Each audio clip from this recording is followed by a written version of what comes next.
तो ये जो सहनशीलता है ये हारना नहीं है, सहन करना तो जीतना है। सहन करना या क्षमा करना ये वीरों का आभूषण है, कमज़ोरों का, कायरों का काम नहीं है ये। जिसके अंदर कम शक्ति है वो नहीं सह पाएगा, जिसके अंदर शक्ति की कमी है वो क्षमा नहीं कर पाएगा कभी भी। खुद को भी नहीं करता है, औरों को तो कर ही कैसे पाएगा। बोलता भी है व्यक्ति ऐसे, मेरे से इतना बड़ा अपराध हो गया, मैं अपने आप को कभी क्षमा नहीं कर पाऊँगा, ऐसे बोलता है। तो ये अच्छी भाषा नहीं है। अपने आप को भी क्षमा करो और दूसरे को भी क्षमा करो, और अब आगे की सुध लो, आगे अब क्या ठीक करना है।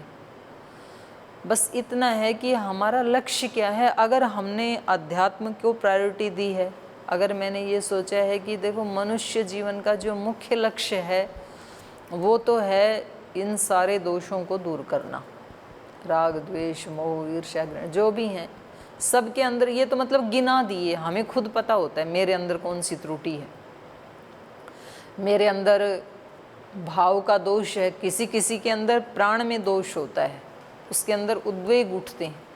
किसी किसी के अंदर मन का दोष होता है, उसके मन में विचार बुरे आते हैं।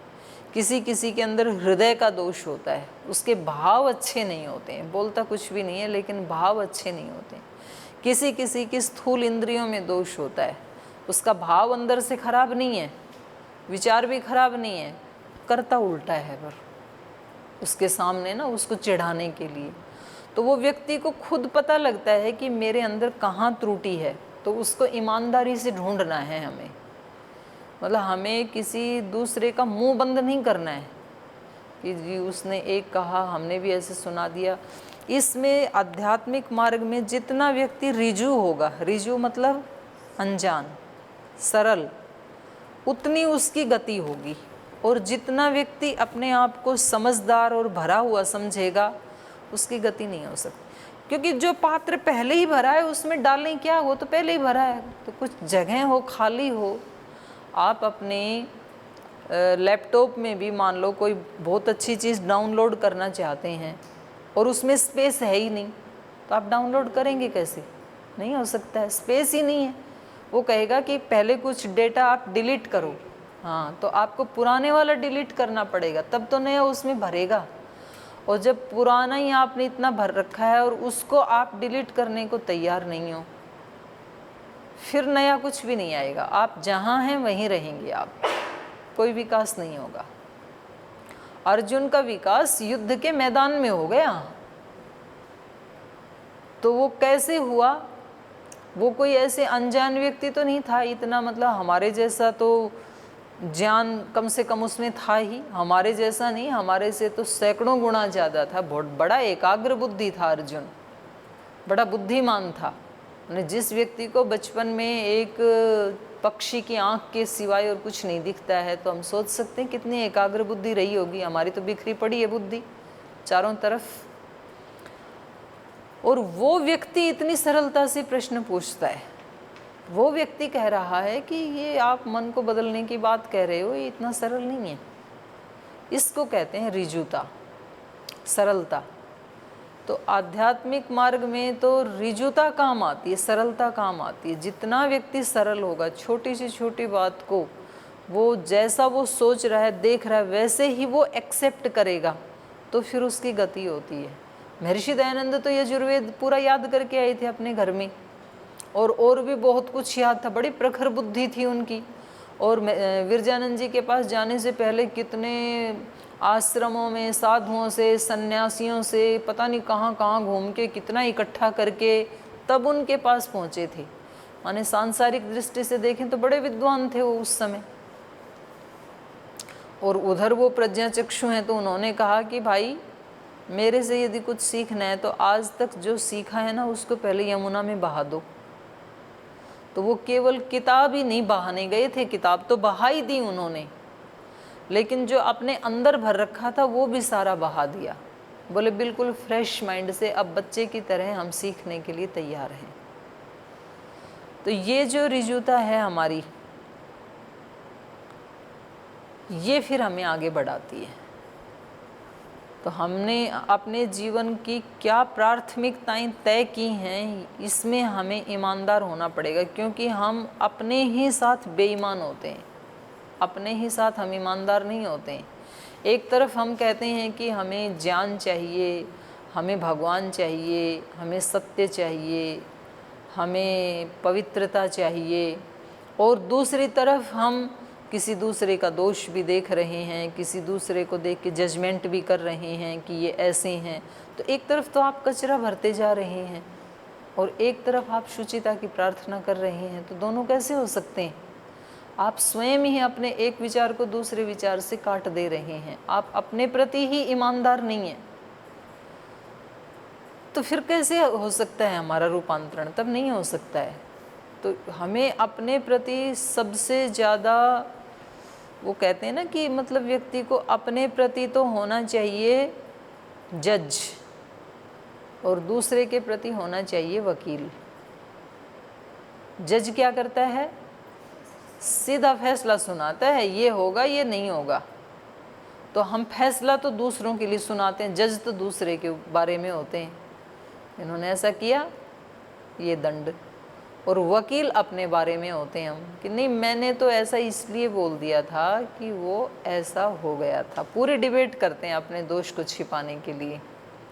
तो डिबेट तो करनी चाहिए दूसरे वाले से दोष हो तब, और जज होना चाहिए अपने प्रति। भाई मेरे से ये दोष हुआ है, तो जैसे मैं दूसरे को दंड देता हूँ ऐसे अपने को भी दूंगा। आज अपने को देते नहीं हैं हम। तो फिर हमारे जीवन मतलब जितने भी जो महापुरुष हुए हैं उनमें कुछ चीज़ें बहुत कॉमन हैं सब में टोटल। सबसे पहली बात, वो सरल होते हैं।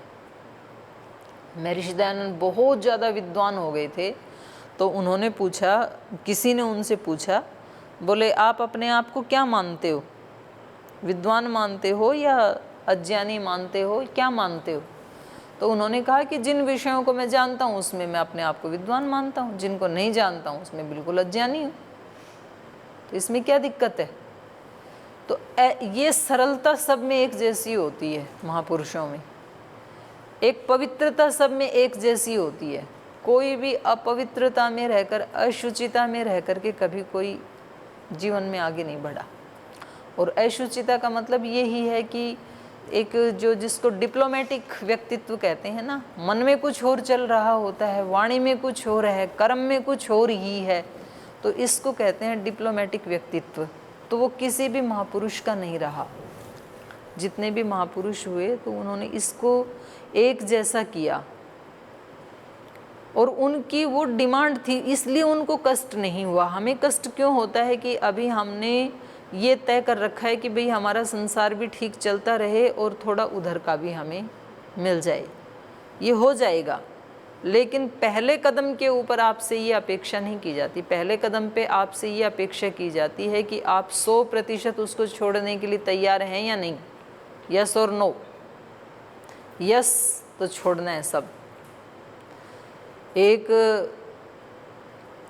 किसी विषय में 100, 50, 1000, 2000 की हानि क्या मतलब, सारा का सारा संसार चाहे चला जाए, धर्म नहीं जाए। लेकिन ये फैसला लेना होता है, मतलब सिर काट के देने जैसा है ये रास्ता। कुछ भी जाए फिर उसमें, और यदि नो तो फिर नो। फिर आप संसार में, ठीक है, ऐसा नहीं है कि हमेशा दुख रहेंगे संसार में, सुख भी आएंगे। तो कभी सुख आएंगे कभी दुख आएंगे, तो फिर उसको स्वीकार करके रहो। उधर भी ठीक है, अपना एक बार तय कर लिया।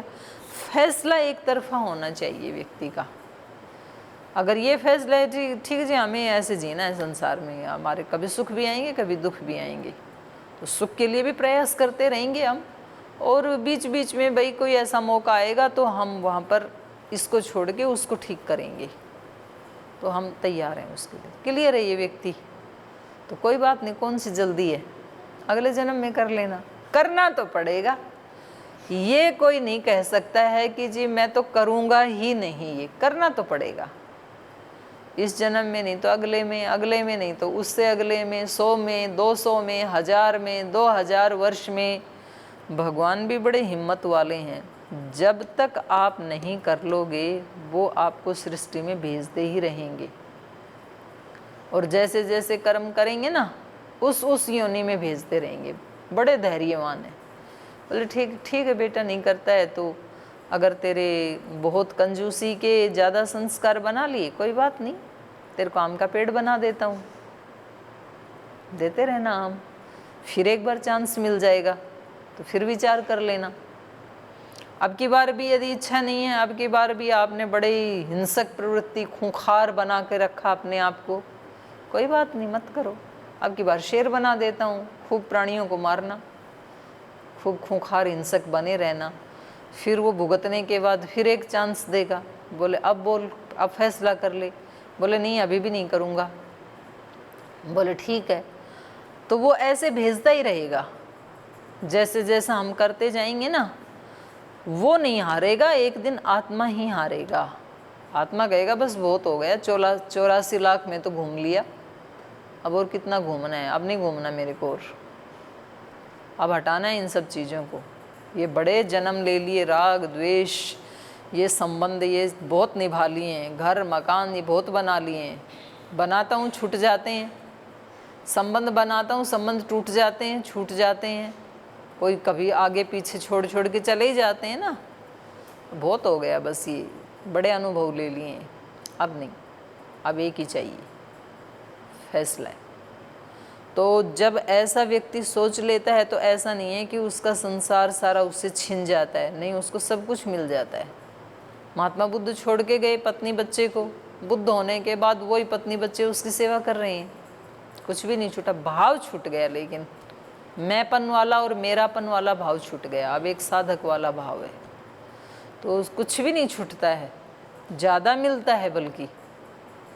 पर इतनी व्यक्ति के अंदर इतना हिम्मत तो हो, इतना साहस तो हो, इतना धैर्य तो हो, नहीं तो व्यक्ति को तो लगता है कि अरे ये तो गया सब कुछ।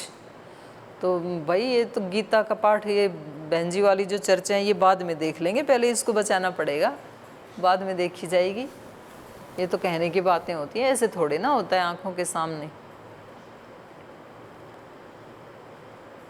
तो ये जब सब कुछ डूबता हुआ दिखाई देता है तब सब कुछ बचा लिया जाता है, लेकिन एक बार तो साधक को बड़ी हिम्मत करनी होती है।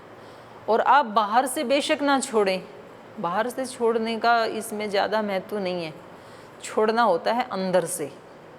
तो जिनकी मैं कई बार चर्चा करती हूँ, श्रद्धेय स्वामी सोमानंद जी महाराज, उनकी बचपन में शादी हो गई थी और फिर उनकी जो धर्मपत्नी थी उसका स्वर्गवास हो गया, और वो उससे बड़े खिन्न होकर के फिर गुरुकुल में चले गए, गुरुकुल दीनानगर पंजाब में। और वहाँ के जो गुरुजी थे उन्होंने उनको मना कर दिया कि भाई हम गृहस्थियों को अपने यहाँ नहीं रखते, हमारे यहाँ तो ब्रह्मचारी ही रहते हैं। तो वो बोले, बड़ी प्यास लेके गए थे, बोले जी मेरे को ना कहीं चाहे आप टॉयलेट साफ़ करने की ड्यूटी लगा दो, पर मुझे आश्रम में रख लो, मेरे को वापस मत भेजो, कोई भी सेवा दे दो मैं करूँगा, कहीं ना कहीं किसी कोने में मैं पड़ा रहूँगा। बोले भाई हमारे यहाँ किसी सेवा की ज़रूरत है नहीं, हम तो रखते ही नहीं है गृहस्थियों को। तो बोले जी अब गृहस्थ तो क्या रह गया, पत्नी थी वो तो मर गई, बच्चे हैं नहीं। तो खैर उन्होंने नहीं रखा गुरुजी ने। तो उन्होंने कहा ठीक है, यदि आप नहीं रखते हैं तो अब आप मेरे को ये बता दीजिए कि मैं कहीं जोहड़ तालाब में डूब के मर जाऊं या कहीं रेल के नीचे कट के मर जाऊं, अब मैं क्या करूं, क्योंकि वापस तो मैं नहीं जाऊंगा। तो उनका इतना दृढ़ निर्णय जब उन्होंने सुना तो फिर उन्होंने कहा कि ठीक है। तो उन्होंने कोई छोटी मोटी उनको सेवा दे दी और छोटी सी कोई कोठरी दे दी, और उन्होंने वो इतनी तल्लीनता से सेवा की, क्योंकि वो तो अंदर से संस्कार जागृत हो गए कोई पिछले जन्मों की, इतनी सेवा की कि मतलब वो गुरुजी के सबसे प्रिय शिष्य बन गई। और गुरुजी ने अपनी सारी सेवाएं उनको दे दी, और धीरे धीरे उनको हिसाब किताब बहुत गुरुकुल का सब उसके हाथ में आ गया। लेकिन उनको फिर अंदर से कि तू एक संसार छोड़ के आया था, दूसरे वाले में फंस गया है, तुझे तो तू निकला था किसी और चीज़ की प्यास के लिए। तो फिर एक बार गुरुजी से विनम्रता पूर्वक कि गुरुजी अब मेरे को ना कुछ अलग से एकांत साधना करनी है, तो मुझे इन जिम्मेदारियों से मुक्त कर दो। तो गुरुजी नाराज हो गए, इतना तो तेरे को तैयार किया, तू जा रहा है, लेकिन तो भी वो वहाँ से वापस आ गई। लेकिन गुरुजी नाराज हो गए, इधर कुछ आगे का कुछ हाथ आया नहीं था, तो बीच वाली स्थिति थी, डांवाडोल स्थिति थी। घर में आके थोड़े से ऐसे रहने लगे, उनमुने से रहने लगे, और फिर उनकी माँ के साथ उनका बहुत ज़्यादा प्रेम था। तो माँ ने उनको जैसे तैसे मना मुना के, बेटा साधना ही तो करनी है तो अपने घर में कर लो, अपना आश्रम बना लो। और उनकी दोबारा शादी कर दी, और दोबारा शादी कर दी तो उनके 2 बच्चे पैदा हो गए, एक बेटी एक बेटा, और फिर से जीवन एक रूटीन में चल पड़ा। लेकिन अंदर संस्कार नष्ट नहीं हुए थे, वो पहले के भी थे, कुछ वहाँ भी बने। वो कुछ समय के लिए, जैसे कल सूर्य को ग्रहण लगा तो प्रकाश रुक गया कुछ समय के बाद, लेकिन जैसे ही 3 बजे सूर्य ग्रहण समाप्त हुआ तो प्रकाश फिर आ गया।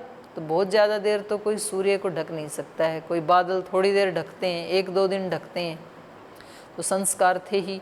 तो भगवान ने कुछ ऐसा घटनाक्रम किया कि उनकी बेटी की शादी कर दी उन्होंने, और शादी होने के बाद उनकी बेटी को 2 साल में ही 2 बेटियां हो गई, मतलब 2 नातिन हो गई।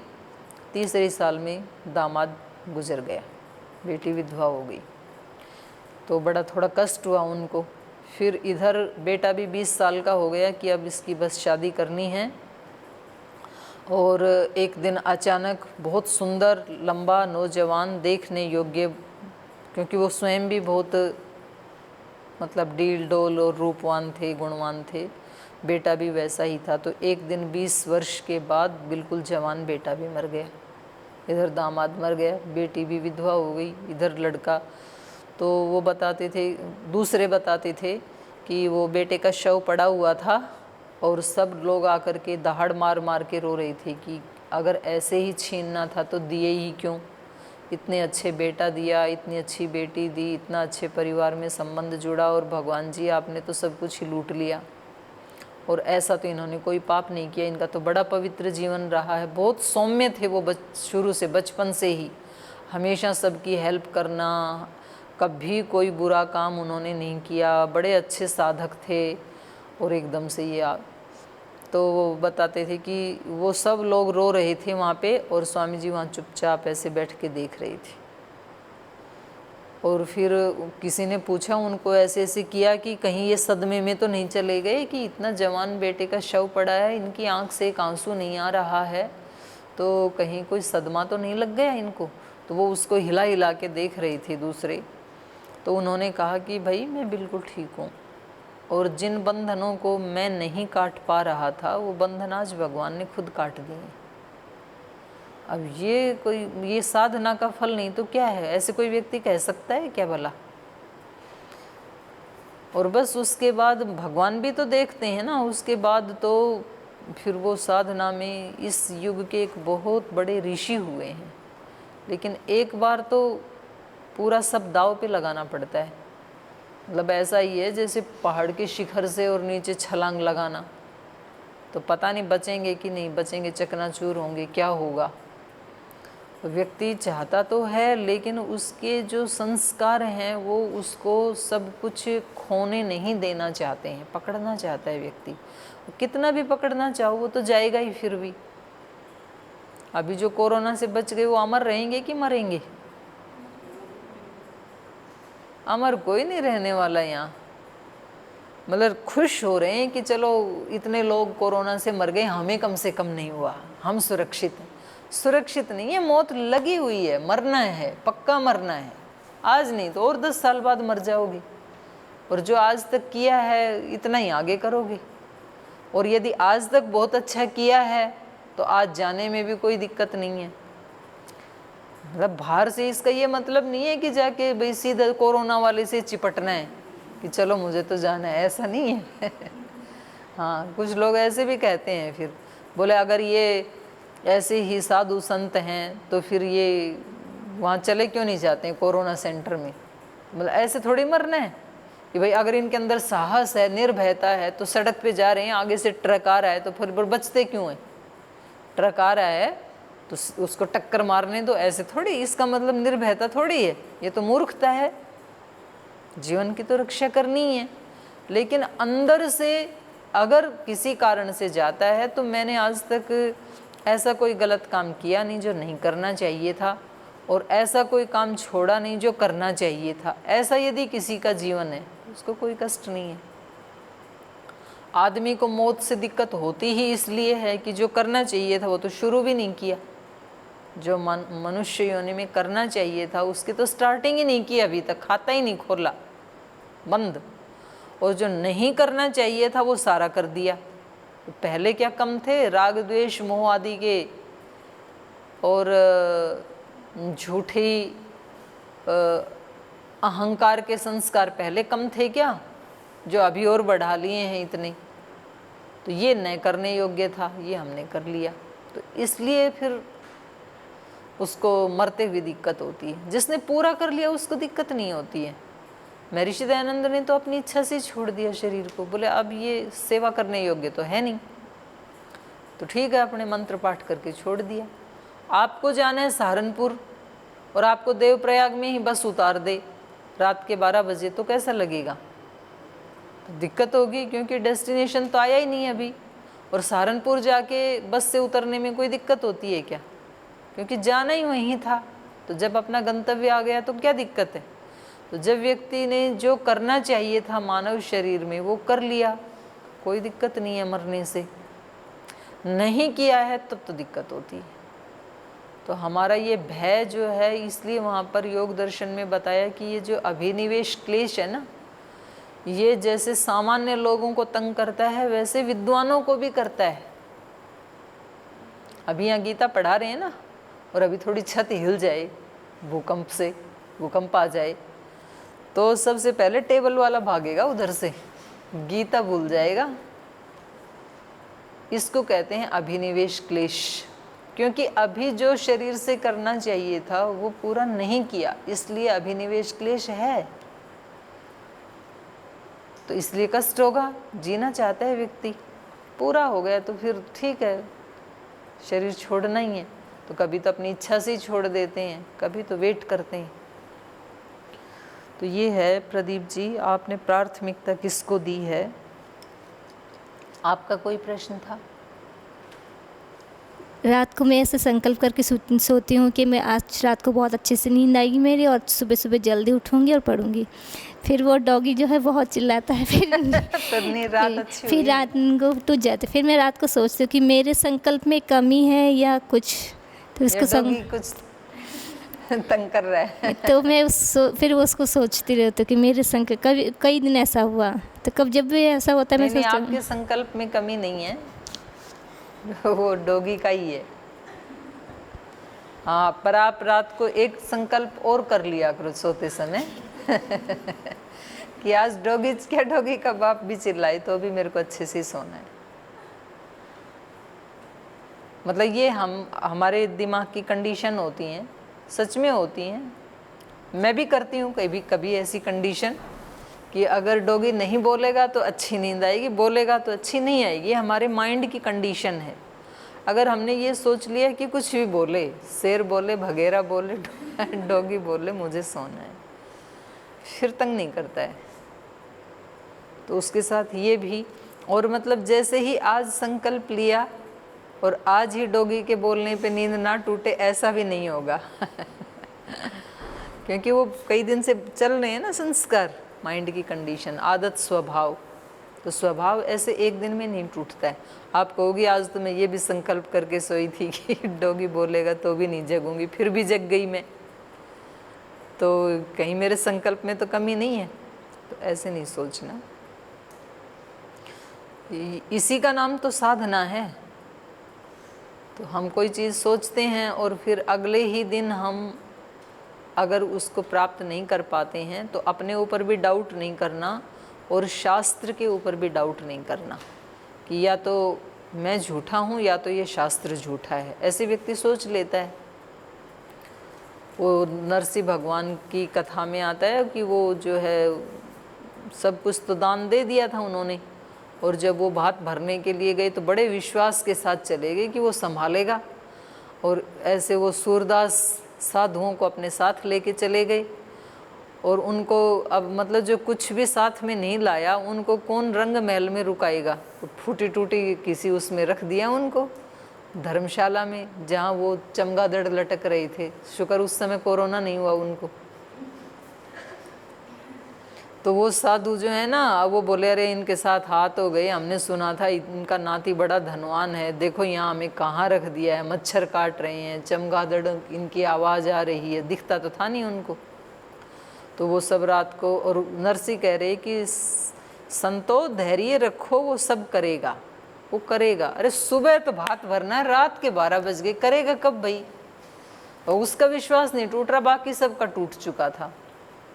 तो वो भी बैठा ध्यान में, नरसी जी भी, और उन्होंने आपस में बात की। जो सूरदास साधु थे ना, बोले भाई ये दिख रहा है या तो इस धरती के ऊपर भगवान नाम की कोई चीज़ नहीं है, या तो ये भगवान झूठा है, और या फिर ये नरसी की भक्ति झूठी है। अगर इसकी भक्ति सच्ची है और भगवान भी है तो अब तक तो होना चाहिए था चमत्कार। तो ये उनको बड़ा पिंच कर गया, नरसी को बड़ा चुभ गया। तो उन्होंने यही सोचा कि शायद मेरी भक्ति ही झूठी हो सकती, भगवान तो झूठा नहीं है। तो बस उन्होंने वो अपनी तंबूरी उठा करके और चले गए जंगल में, और उसको बजाते जा रहे हैं, गाते जा रहे हैं। उसको बजाते बजाते हाथों से लहू निकल रहे हैं, और उसको परवाह नहीं है कि बस ये अंतिम दिन है आज जीवन का। और तभी उनके सामने उनको साक्षात्कार हुआ भगवान जी का, और उनके सारे काम पूरे हुए। तो व्यक्ति कई बार ऐसे सोच लेता है कि भाई या तो इसमें कमी है या तो इसमें, किसी में भी कमी नहीं है, ना संकल्प में कमी है ना भगवान में कमी है। तो इसको थोड़ा टाइम दो संस्कारों को हटाने में, तो ऐसे डाउट नहीं करना है। तो आज का तो हो गया समय। तप के बारे में बताना था आज, 3 प्रकार का तप। कल यज्ञ जी के बारे में बताया था। पहले हमने एक श्लोक पढ़ा था ना कि जो अपने शरीर को भूखा रखते हैं, कष्ट देते हैं, तो वो ना तो मेरे को खुश करते हैं और ना इस शरीर में रहने वाली आत्मा को खुश करते हैं, बल्कि वो अपनी इंद्रियों को भी सताते हैं और अंदर बैठे हुए मुझ आत्मा को भी सताते हैं और परमात्मा को भी सताते हैं। तो उस तप को गीता ने क्रिटिसाइज किया, उसकी निंदा की है, उसको अच्छा नहीं माना शरीर को सताने वाले तप को। तो फिर कौन सा तप करना है, तो ये खुद बता रहे हैं कि शरीर का तप ये है, वाणी का ये है और मन का ये है। तो इसको फिर कल पढ़ेंगे, तीनों प्रकार के तप को। आप पहले से भी एक बार पढ़ के आ जाएंगे तो और अच्छा समझ में आ जाएगा आपको। तो ये गीता के 17 नंबर अध्याय है, इसके 14, 15, 16 3 श्लोक हैं।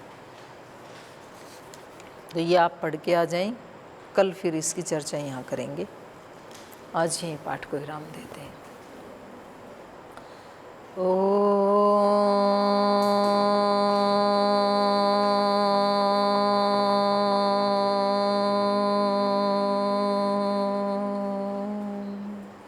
शांति शांति शांति।